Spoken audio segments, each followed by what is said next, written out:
Hello students, इस video में हम देखेंगे electric field due to a charged straight wire. Okay, तो हमने इससे पहले वाले वीडियो में एक रॉड का देखा था। रॉड वायर एक ही बात हुआ, it's just a linear charge distribution which is straight. But जो पिछले वीडियोस में देखे थे उसमें हमने एक स्पेसिफिक पॉइंट था जो कि Excel point of the rod पे देखा था। अब हम लोग देखेंगे एनी जनरल पॉइंट पे कैसे कैलकुलेट करें। ठीक है, सो लेट्स से कि there is a charged rod या फिर चार्ज्ड वायर, स्ट्रेट वायर बोल सकते हैं।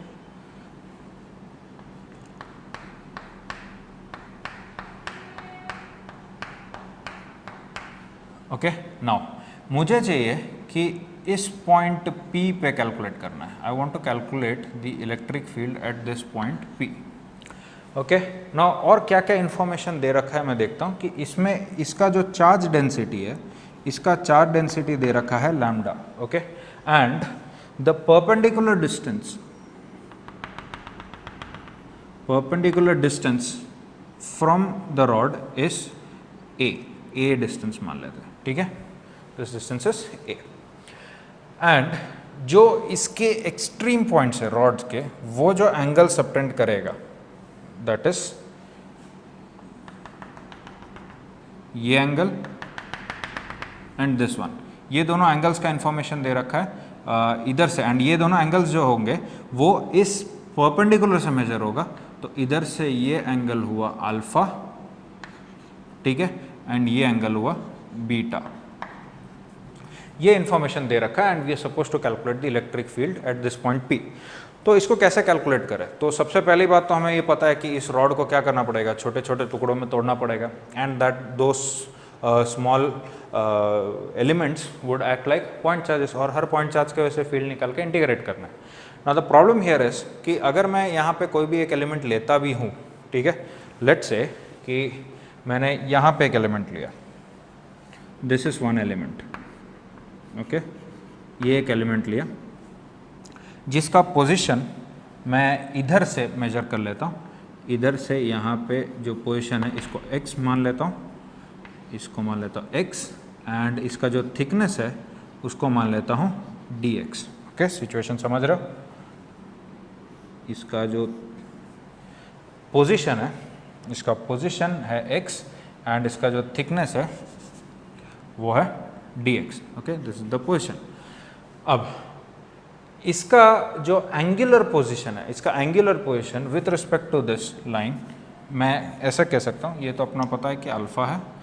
इसका जो एंगुलर पोजीशन है उसको मैं इससे बता देता हूँ यूजिंग दिस लाइन। सॉरी, ये इसका ये एंड एक सर्टन एंगल ड्रॉ बना रहा है और जो दूसरा एंड है वो एक सर्टन एंगल बना रहा है। ओके, तो इसका जो डिस्टेंस है वो, इसका ये जो डिस्टेंस, इसको मैं नाम दे देता हूँ r from point P। Okay, and ये जो एंगल्स है, I am going to define these angles. ये टोटल एंगल कितना है इसका ये जो एंगल है वो अल्फा है। दो इसका जो एंगुलर पोजीशन है that is going to be let's say theta. इसको नाम दे देता हूँ थीटा, इसको ए इधर लिख देता हूँ, ये एंगल हो गया थीटा। एंड इसका जो थिकनेस होगा, मतलब एंगुलर थिकनेस होगा, उसको नाम दे देता हूँ D theta. I hope you understood this. ठीक है, टोटल एंगल कितना है इसका? टोटल एंगल यहाँ से यहाँ पे अल्फा है और यहाँ से यहाँ बीटा है। मैं बस इसका ये जो एलिमेंट है उसका पोजीशन वेक्टर में एंगुलर पोजीशन बता रहा हूँ थीटा, एंड उसका एंगुलर विड्थ जो है वो डी थीटा मान लेता हूँ। ठीक है, due to this particular element, इस पॉइंट पे फील्ड का डायरेक्शन क्या होगा? इस पॉइंट में फील्ड का डायरेक्शन कुछ ऐसा होगा, राइट? इसको नाम दे देता हूँ DE। ओके, ये होगा अपना DE वेक्टर। अब द प्रॉब्लम हियर इज कि यहाँ पे जैसे जैसे एलिमेंट चेंज होगा ये वेक्टर का ओरिएंटेशन भी चेंज होगा। जैसे मैं इसको इधर दूर ले जाऊँ तो ये वेक्टर ऐसे रोटेट होगा। ठीक है, तो इसको मैं डायरेक्ट इंटीग्रेट नहीं कर सकता, तो what can I do here? इसको मुझे दो पार्ट्स में तोड़ना पड़ेगा, मतलब इसके दो कंपोनेंट्स बनाने पड़ेंगे। ठीक है, तो एक कंपोनेंट ले लेता हूँ which is parallel to the rod या पैरेलल टू द वायर, इसको नाम दे देता हूँ DE पैरेलल, एंड जो दूसरा कंपोनेंट है उसको ले लेता हूँ perpendicular to the rod which is d E perpendicular. Okay, so these are the two components, and as you can clearly see, if this angle is theta, then this angle is going to be theta.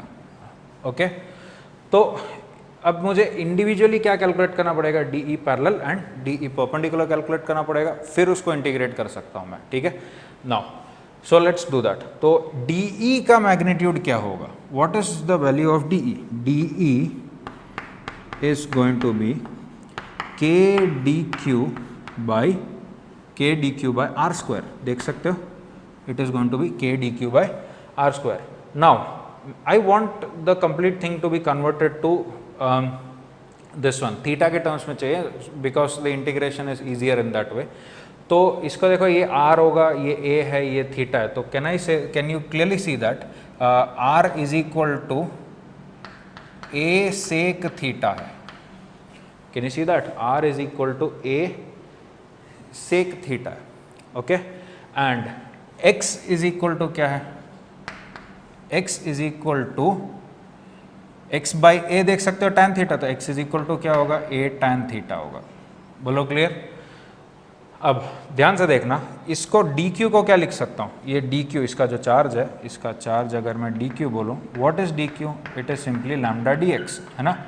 तो lambda dx होगा, तो इधर से dx कैसा लिख सकता हूँ, okay, I will just put it here. तो ये क्या आ गया, k lambda dx by r square. Okay, अब इसमें देखो कि dx कैसे मिलेगा, dx इसको डिफरेंशिएट करने से मिलेगा, इसको डिफरेंशिएट करूँ तो क्या आएगा, dx is equal to a sec square theta d theta मिलेगा. ठीक है, we are going to use these things, इन वैल्यूज को मैं यूज करूंगा.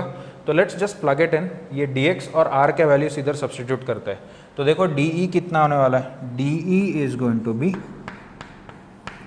de will be k lambda, dx का वैल्यू कितना है, a sec square theta d theta by r का वैल्यू क्या है, a सेक थीटा, तो a square sec square theta.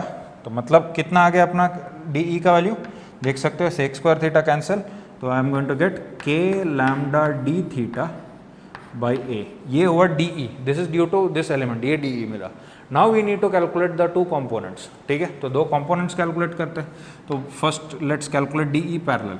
तो डी ई पैरेलल देख सकते हो, it is simply, D E parallel is simply D E sine theta, d E sine theta.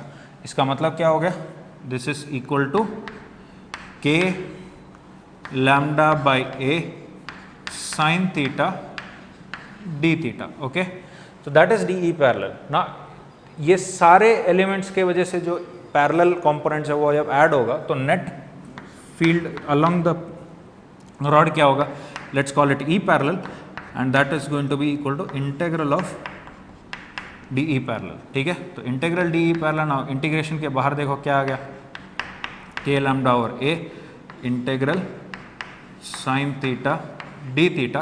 अब theta किधर से किधर वेरी होगा, थीटा ध्यान से देखो, हमने इस तरफ देखे तो क्लॉकवाइज तरफ हमने थीटा मेजर किया है, तो मुझे यहाँ से एलिमेंट लेके यहाँ तक जाना, तो जब एलिमेंट यहाँ होगा तो theta would be minus beta, क्योंकि क्लॉकवाइज डायरेक्शन को हम लोग को पॉजिटिव ले रहे और एंटी क्लॉकवाइज डायरेक्शन क्या हो जाएगा, नेगेटिव. तो limit would be from minus beta two किधर तक जाएगा, प्लस अल्फा.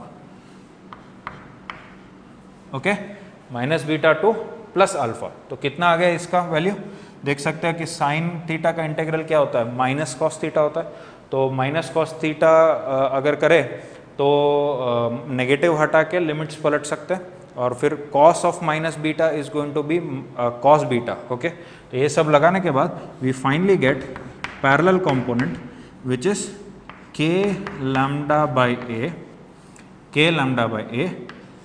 इंटू ये क्या आ जाएगा, cos beta minus cos alpha. Okay, cos beta minus cos alpha, very important, इसको याद रखना पड़ेगा. Parallel component of electric field parallel to the rod. Okay, now what about the perpendicular component.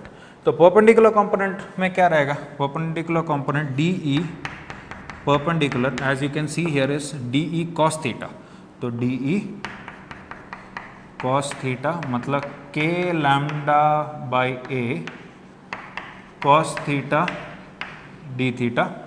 तो इसका तो फिर ई परपेंडिकुलर क्या हो जाएगा, simply net e perpendicular would be integral d e perpendicular, ठीक है, क्योंकि हर एलिमेंट की वजह से डी ई परपेंडिकुलर इसी डायरेक्शन में होगा।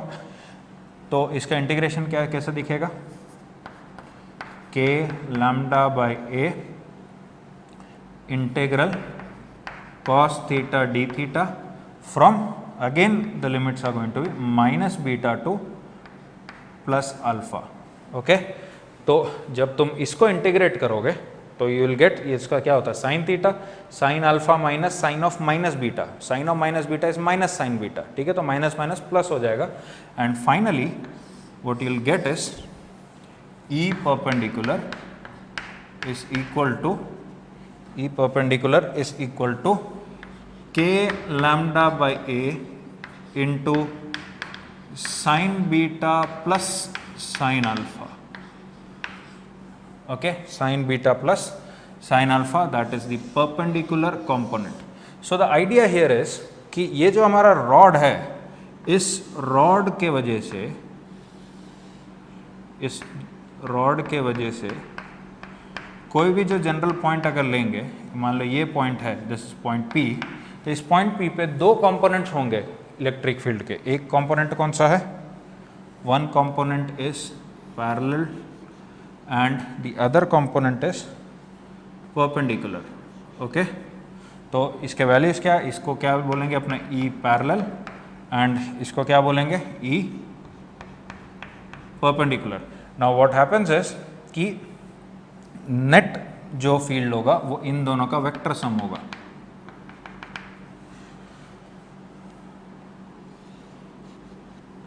तो इसको ना ये हो गया net field, okay, this is going to be the net field. And ये दूरी क्या है, अपना ए दूरी है, ये दूरी ए है, इधर से जो डिस्टेंस, ये जो एंगल पोजिशन है वो अल्फा और ये जो एंगल पोजिशन है वो बीटा, तो एंड इसका चार्ज डेंसिटी क्या दे रखा है, लैम्डा। सो अगर ऐसा सिचुएशन है, if this is the given situation, तो there could be two components of the electric field, E parallel and E perpendicular. And what would be the net field? Net field कितना रहेगा देखो, net field is going to be root of E parallel square plus E perpendicular square, ठीक है। I am not asking you to remember that, मतलब I mean उसका value substitute करके cos alpha cos beta sine beta alpha करके एक बड़ा सा complicated formula आएगा, वो याद रखने का कोई ज़रूरत नहीं है। तो मैं बस सिंपली इन दोनों फॉर्मूले को याद रखना है and then when you actually calculated उसको स्क्वायर करके ऐड करके रूट मारना है। एंड अगर इसके डायरेक्शन के बारे में बात करें, along the direction of rod अगर इसका एंगल लेट्स से फाई है, let's call this angle phi, okay, तो what is tan phi, you could clearly see that tan phi is going to be E perpendicular by E parallel, ठीक है। या फिर ऐसा भी हो सकता है तुमसे ये एंगल पूछ ले, ये एंगल मान लो इस एंगल को थीटा नाम दे देता हूँ, तो what is tan theta, don't get confused, ये वाला थीटा अलग है, ये थीटा अलग है, ठीक है। So that is going to be E parallel by E perpendicular, कुछ भी पूछ सकता है, दोनों में से कोई भी एक हो सकता है, ठीक है। So that is the electric field due to a charged straight wire, ठीक है। ये हमने एक जनरल फॉर्म हमने डिफाइन किया, but the important parts here is कि इसके स्पेशल केसेस क्या बन सकते हैं। तो if you look at it you can clearly see that here there is no way कि E परपेंडिकुलर जीरो हो, E परपेंडिकुलर जीरो नहीं हो सकता, बट ये जीरो हो सकता है।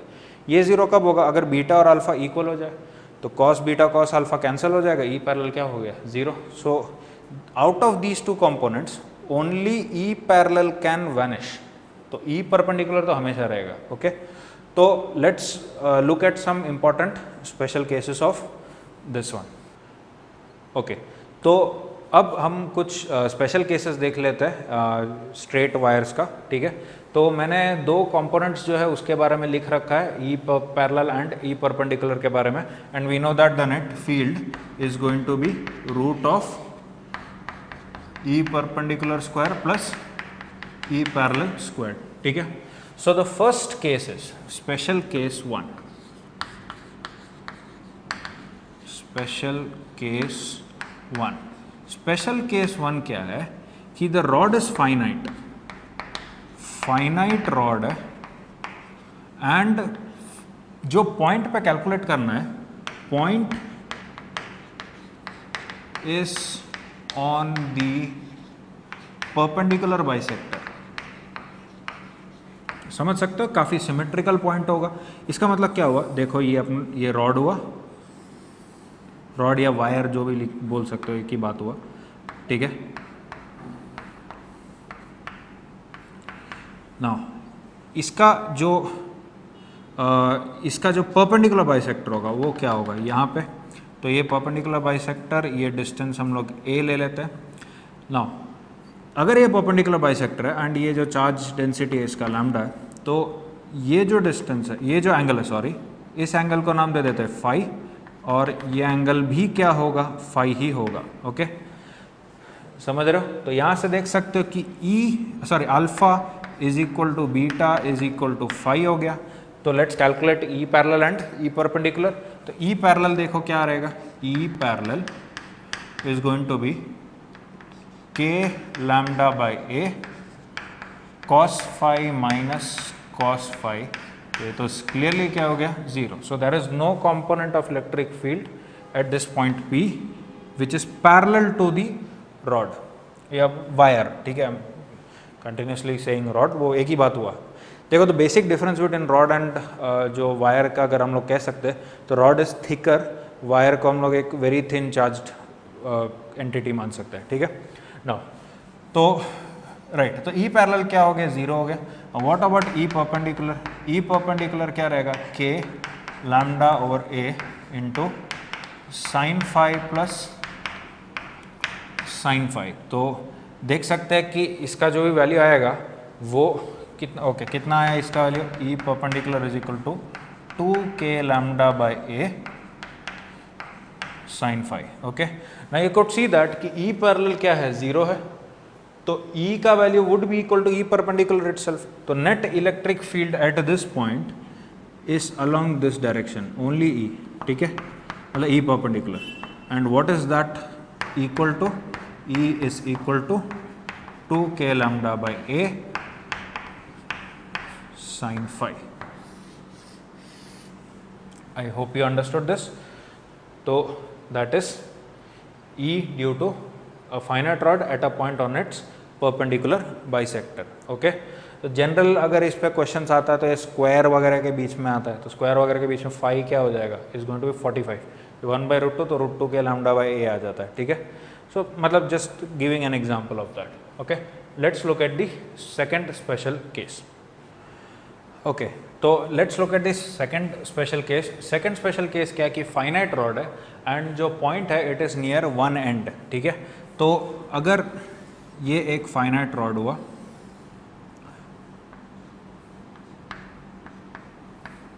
charge density is lambda, इस एंड से एक सर्टन डिस्टेंस a पे पॉइंट P है, ठीक है। You suppose to calculate the field at this point. Now the given information is that कि यहाँ से जो एंगल सबटेंडेड है that is equal to phi, ये एंगल फाई दे देते हैं। Now you could clearly see कि इस केस में बीटा है ही नहीं, नीचे की तरफ कोई एंगल मेजर ही नहीं होगा क्योंकि रॉड ही नहीं है यहाँ पे। तो पहला चीज़ जो दिख रहा है कि बीटा का वैल्यू क्या होगा, 0, एंड अल्फा का वैल्यू क्या हो जाएगा, 5, okay. So now let's calculate E parallel and E perpendicular. तो ई पैरेलल क्या था, e parallel is equal to k lambda by a, k lambda by a into cos beta minus cos alpha, तो cos 0 minus cos 5 हो जाएगा। इसका मतलब e parallel कितना हो गया, के lambda by a into 1 minus cos 5, 1 minus cos 5।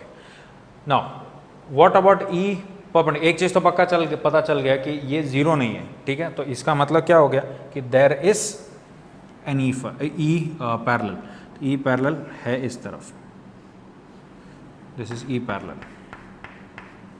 Alright, now next कौन सा होगा कंपोनेंट, ई परपेंडिकुलर। तो ई परपेंडिकुलर का कंपोनेंट का फॉर्मूला क्या है, K lambda by A sine beta plus sine alpha. तो sine beta sine 0 plus sine alpha which is sine 5। तो यहाँ से ई परपेंडिकुलर क्या है, E perpendicular is going to be के lambda by A sine 5। Okay, so you have both the components, मतलब e parallel भी है, सॉरी ई परपेंडिकुलर भी है। इसका मतलब क्या होगा, net field is going to be like this, net field ये होगा, एंड वो नेट फील्ड का वैल्यू कितना होने वाला है, it is going to be root of e perpendicular squared plus e parallel squared. You could do that, okay. So I hope you understood special case 2. Let's look at special case 3. Okay, now let's look at the special case 3, which is the case of an infinite wire. ठीक है, तो infinite wire के case में क्या है कि एक infinitely long wire है एंड उसका चार्ज डेंसिटी जो होगा वो दे रखा है lambda. Now it doesn't matter, इसमें कोई एक पर्टिकुलर जगह नहीं है कि जिधर से हम लोग बोल सके। तो यहाँ पे सिंपली किसी भी पॉइंट से परपेंडिकुलर ले लो एंड इस पर्टिकुलर पॉइंट पे, क्योंकि ये पॉइंट हो या इसके ऊपर वाला पॉइंट हो, बात एक ही है, क्योंकि द रॉड इज इन्फिनिट या वायर इज इन्फिनिट। इसका चार्ज डेंसिटी दे रखा है लैम्डा, ओके। एंड इस पॉइंट पे हमें क्या करना है, इलेक्ट्रिक फील्ड कैलकुलेट करना है। तो इस पॉइंट पे इलेक्ट्रिक फील्ड कैलकुलेट करने के लिए यू कुड क्लियरली सी कि इन दिस केस अगर तुमको ये एंड को देखना है, इस पॉइंट P पे बैठ के, पॉइंट P पे बैठ के अगर तुम्हें इस एंड को देखना है तो कितना एंगल घूमना पड़ेगा, ये अल्फा कितना होगा, वुड बी 90, समझ गए। सिमिलरली इधर के तरफ इस एंड को देखना है तो यहाँ पे बीटा का वैल्यू क्या होगा, that is also going to be 90, देख सकते हैं।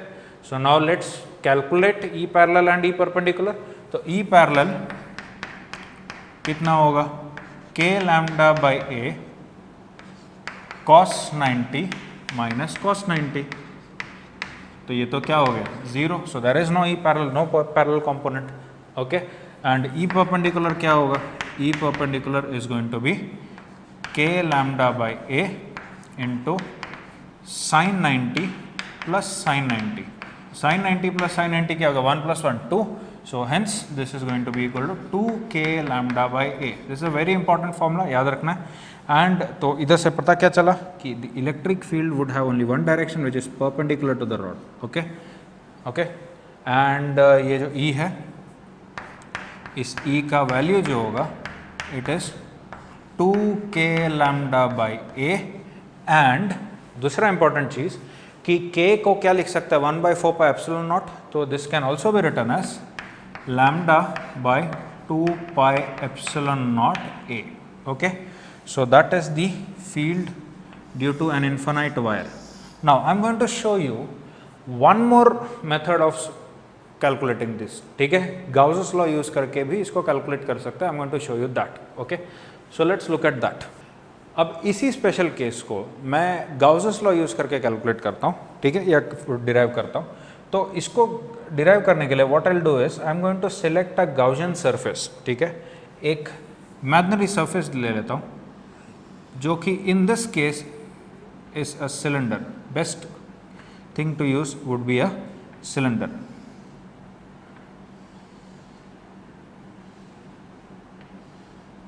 ओके। तो ये एक सिलेंडर हुआ। नाउ ये जो सिलेंडर है इसका लेंथ है L, सिलेंडर का लेंथ है L and by intuition you could imagine कि इस इन्फिनाइट वायर की वजह से field would be radially outwards, मतलब किसी भी पॉइंट पे जो फील्ड होगा it is going to be radially outwards, ऐसा रहने वाला है फील्ड का, right. You could imagine that, you could actually prove that कि अगर कोई एलिमेंट ले ले तो उसके वजह से फील्ड ऐसा रहेगा, दूसरा एलिमेंट ऑपोजिट साइड पे ले रहे उसके वजह से फील्ड ऐसा रहेगा, and they are going to add up in this direction. Okay, and तो इधर से मैं क्या करूँगा कि इस पे मैं गाउसेस लॉ लगाने वाला। Now before I do that, let's calculate the flux through the 3 surfaces. देख सकते हैं यहाँ पे 3 सर्फेसेस है। एक सरफेस तो देख सकते हैं ये है, इस सरफेस पे फील्ड का डायरेक्शन क्या है, इधर फील्ड का डायरेक्शन क्या रहेगा, ऐसे ई, एंड इधर जो एरिया वेक्टर है, एरिया वेक्टर का डायरेक्शन क्या है, एरिया वेक्टर ऐसा है। तो ये देख सकते हैं कि यहाँ पे इलेक्ट्रिक फील्ड और एरिया वेक्टर क्या है, they are perpendicular to each other. तो यहाँ पे सब फ्लक्स क्या हो गया, सिंपली 0।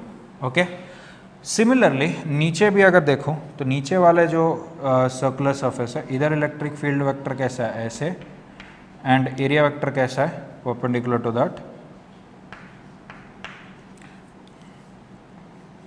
तो यहाँ पे भी 90 है, मतलब फ्लक्स क्या हो जाएगा, 0। ओके, तो flux is going to be 0। तो बचा कौन सा है, द कर्व्ड सरफेस। तो कर्व्ड सरफेस पे let's say I take an area, इसका एरिया वेक्टर ये होगा, कर्व्ड सरफेस है तो उसका एरिया वेक्टर क्या करेंगे, स्मॉल एलिमेंट लेना पड़ेगा डी ए, एंड इधर जो इलेक्ट्रिक फील्ड है वो है e vector. Now you are suppose to calculate this e vector. तो ऑफ कोर्स ये जो सिलेंडर होगा इसका रेडियस क्या होने वाला है, इसका रेडियस होगा आर, बोलो आर या फिर ए ले लो। ओके, आर ए जो भी है। नाउ तो इधर हम लोग गाउसेस लॉ लगाते हैं, तो गाउसेस लॉ लगाएंगे तो क्या आएगा, देखो net, what is Gauss's law, net flux is equal to charge enclosed by epsilon naught. तो देखो 3 जगह पे फ्लक्स है, और इधर जो फ्लक्स है वो क्या रहेगा, ई डी ए कॉस 0, तो मतलब ई डी ए हो गया। ठीक है, तो इधर नेट फ्लक्स क्या हो गया, e d a plus 0, okay, is equal to net charge enclose कितना रहेगा, इस सिलेंडर के अंदर कितना चार्ज है, लैम्डा इंटू एल होगा। ठीक है, कितना होगा, lambda into l divided by क्या हो जाएगा, epsilon naught. Now what is d a, okay that, sorry ये जो रहेगा this is just d phi, ये तो इसका इंटीग्रल होगा, सॉरी इस पॉइंट पे जो फ्लक्स है वो है डी फाई, तो टोटल फ्लक्स क्या रहेगा, इसका इंटीग्रल होगा, है ना। तो now if you just look at the symmetry, इस सिलेंडर के हर पॉइंट पे जो फील्ड का मैग्नीट्यूड होगा that is going to be constant, same होगा। तो ई बाहर निकाल लो, E integral d A is going to be lambda L by epsilon naught, and integral d A मतलब क्या हो गया, कर्व्ड सरफेस एरिया होगा।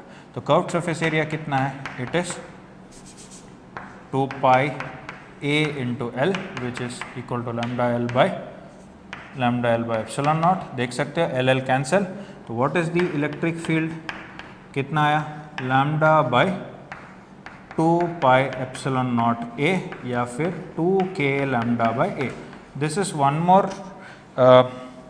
method of deriving this formula। ठीक है, क्योंकि बोर्ड एग्जाम्स वगैरह में भी यूज होगा। ऑलराइट, नाउ इसका अगर मैं ग्राफ प्लॉट करूं कि इससे रेडियल डिस्टेंस r पे अगर मैं ये जो इन्फानाइट वायर है, इस इन्फानाइट वायर से इसका चार्ज डेंसिटी लैम्डा है, इधर से r दूरी पे जो इलेक्ट्रिक फील्ड है इसका अगर मैं ग्राफ प्लॉट करूं E वर्सेस R ग्राफ, तो वो कैसा रहेगा, can you see that E is inversely proportional to A मतलब R, वो दूरी हो गया। ठीक है, so the graph will look like this, R E and the graph would be like this, E is inversely proportional to R, rectangular hyperbola होगा।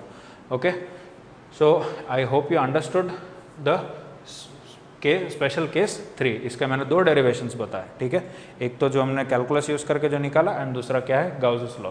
Now let's look at special case 4। Okay, तो इस case में, special case 4 में क्या है कि we are suppose to calculate the field at the end of an infinite wire. तो एक इन्फानाइट वायर है बट जिसका एक एंड डिफाइंड है। ठीक है, मतलब it would look like this.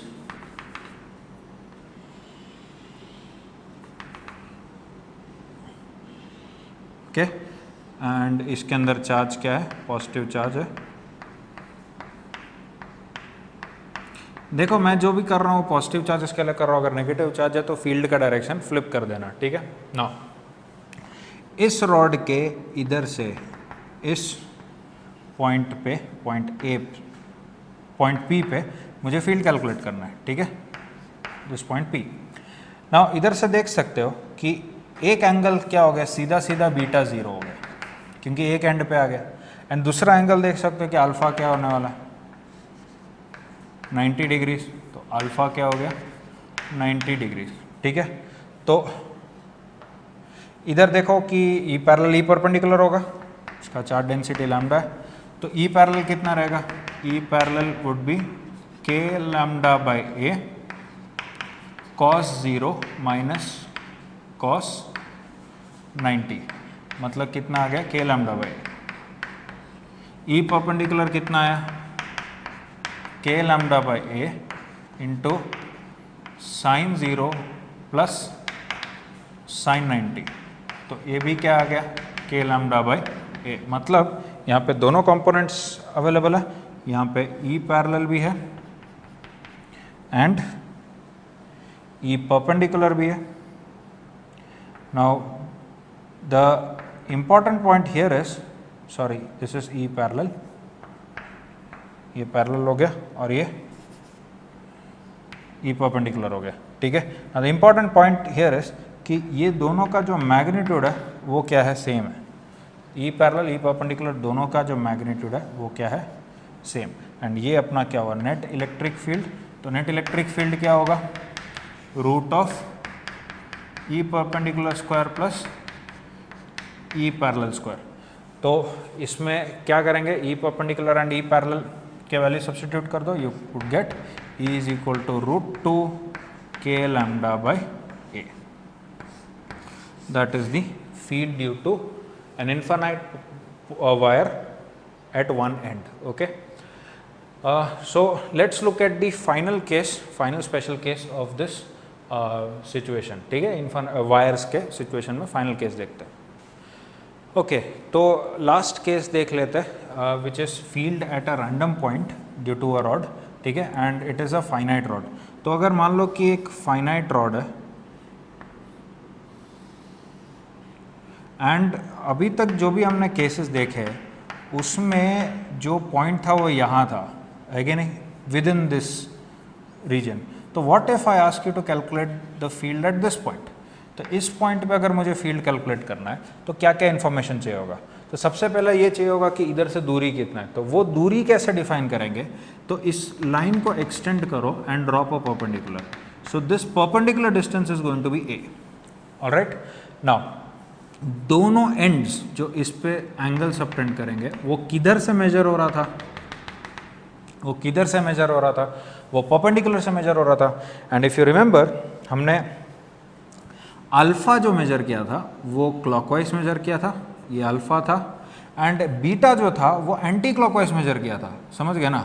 तो but in this case you cannot measure it anti clockwise, अगर मेजर करना भी है तो how would you measure it, you will have to measure it like this, समझ गए, ऐसे मेजर करना पड़ेगा। तो इधर से कैसा होगा, this is going to be, if this angle is beta, अगर ये एंगल बीटा है तो this is going to be 2 pi minus beta, समझ गए। तो इतना कुछ करने का ज़रूरत नहीं है, तो what you do is simply कि हम लोग इस बीटा के बदले क्या करेंगे, माइनस बीटा लेंगे, क्योंकि सेंस उल्टा हो गया। हम लोग जब डिराइव किया था तो वो माइनस बीटा इस तरफ ले रहे थे ना, तो इस तरफ लेंगे तो क्या हो जाएगा, this would become, this angle can be written as what, minus beta, इसको माइनस बीटा नाम दे देते हैं, ठीक है। आई hope you understood this logic. Logic क्या है कि इस तरफ मेजर हो रहा था तब हमने नेगेटिव ले लिया था, ठीक है, उसके इंटीग्रल में ही नेगेटिव ले लिया था, तो इसको माइनस बीटा कर देंगे, समझ गए। तो इसका कोई ज़रूरत नहीं है, ऑलराइट। नाउ तो इसका दो कंपोनेंट्स क्या रहेगा, एक क्या रहेगा E parallel, sir this is e perpendicular, and दूसरा कौन सा रहेगा ई perpendicular, and this is E parallel, ये ई पैरेलल ये ई परपेंडिकुलर, एंड जो नेट फील्ड होगा ऐसा रहेगा, this is the net field, okay. तो अभी ई पैरेलल और ई परपेंडिकुलर के वैल्यूज कैसे लिखेंगे, E parallel is equal to क्या आएगा इसमें, K lambda by A, cos beta के बदले क्या आ जाएगा, minus beta. Now cos of minus beta is cos beta, तो it is not going to change, तो इसमें कोई फर्क नहीं आया। बट बात आया क्या ई परपेंडिकुलर का, तो ई परपेंडिकुलर में क्या है, K lambda by a into sign beta minus sine beta plus sine alpha था, तो साइन ऑफ माइनस बीटा डालेंगे तो क्या हो जाएगा, it is going to be minus sine beta, तो this can be written as sine of alpha minus sine of beta. Now you may ask, you could see that कि क्या इस case में दोनों जीरो हो सकता है, तो this is a general idea कि दोनों जीरो हो सकता है, क्योंकि यहाँ पर नेगेटिव दिख रहा है इसमें भी और इसमें भी, और जो जनरल केस था उसमें ये परपेंडिकुलर जीरो नहीं हो रहा था। So the answer is no, because ये दोनों जीरो तभी हो सकता है जब alpha equal to beta, which is never the case, ये कभी नहीं हो सकता, alpha would always be greater than beta, समझ गए ना। So both of them can never be zero. तो इधर से then finally you know how to calculate e, e is going to be root of e parallel square plus E perpendicular square. Okay, so that was field due to a straight charged wire. Thank you.